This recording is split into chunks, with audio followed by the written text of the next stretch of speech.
Este sí que mola. Bueno, vos sabedes que hai unha cousa que se chama música, non? E aquí en España nós temos outra cousa parecida, que é o ruido.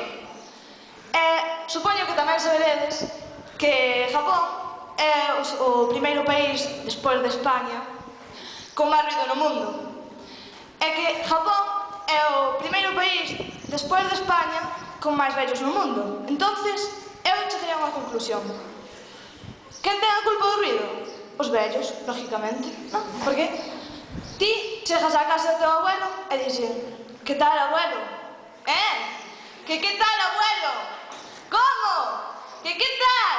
Entonces, eso multiplicado por todos os vellos que hai en España. Eso fai unha bola de ruido da hostia. Pero que a cousa non queda aí, non? Porque miña abuela ten un deporte, que é o de coller o mando da tele. Entonces, ela dalle. A raya da tele non existe. Dalle, sigue, e veña, hasta que sinta a vibración no cu. Ese é o punto de volumen exacto que lle dá a miña abuela. Porque claro, despois, na miña aldea, escoítase o que miña abuela quere. Solo o que ela quere. Porque ti estás na casa vendo un programa interesante do tipo o Diario de Patricia, non? Entonces, escoitas: bueno, hoy tenemos una invitada muy especial y vamos a recibirla con un fuerte aplauso. En esto, prende miña abuela a tele e pon os toros, obviamente. E sigues escoitando: con 480 kilos de peso, recibamos con un fuerte aplauso a Lucero. Entonces, quedas así.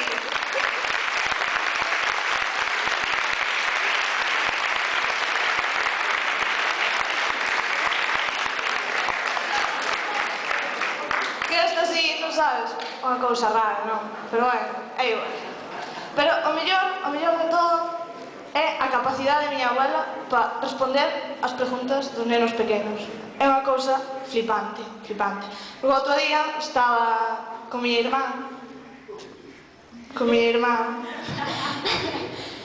Entonces, dixolle miña irmán: abuela, cómprasme un abrazo? E dixo miña abuela: mira, non che compro nin bra nin bro, vai por aí e non me rompa o sentido. Entonces aí cagouna, porque os nenos son bastante máis inteligentes do que a nós nos parece. Porque desencadenou aí unha táctica que, bueno, acojonante. Empézalle: abuela, por que o ceo é azul? Por que o mar é azul? Porque se refleja o ceo nel.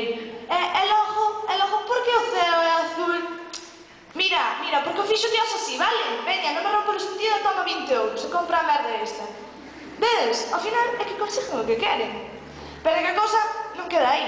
Porque nós, os adultos, que lle din aos nenos cando chegan do colegio? Dinlle: e logo, xogaches con plastilina? Comeche no bocadillo todo, verdad? Sí. Mentras que os nenos fan preguntas do tipo de: os cans ladran en galego? Ou: hai Corte Inglés no ceo? A ver, non me dixades que é bastante máis inteligente que din os nenos. Pero, cando se poñen máis preguntóns é na cama. Porque na cama fanche preguntas máis trascendentales, do tipo de: abu, por donde mexan os peixes? Por un buratiño, nena, por un buratiño. Veña, durme. E logo, por que os animales non levan gafas? A ver, porque os animales durmen moito e non teñen a vista cansada. Vale. Pero ainda hai unha situación peor, cando saben que fixeron algo que non deben. Porque entonces é cando empeza: a que non pasa nada se lle tiras as acelgas ás galiñas, verdad? Non pasa nada. Porque non pasa nada, verdad? E a que non pasa nada se pintas cos rótulos nas paredes? Non pasa nada, verdad? E a que non pasa nada se dis puta, gilipollas e cabrón? Verdad que non pasa nada? Non pasa nada. Aí está, é que non che dan tempo a responder. É que son bastante máis listos do que pensamos. Pero hai veces que é mellor así, que non che den tempo a responder. Porque outro día deuse unha situación bastante rara. Miña irmán quería unha figura de miña abuela, entonces preguntei: "Abu, dasme esta figura de aquí?" E ela: "Sí, mira, cando morra eu deixo, chavale, e cando morres?" En fin, hai cousas que é mellor non preguntar.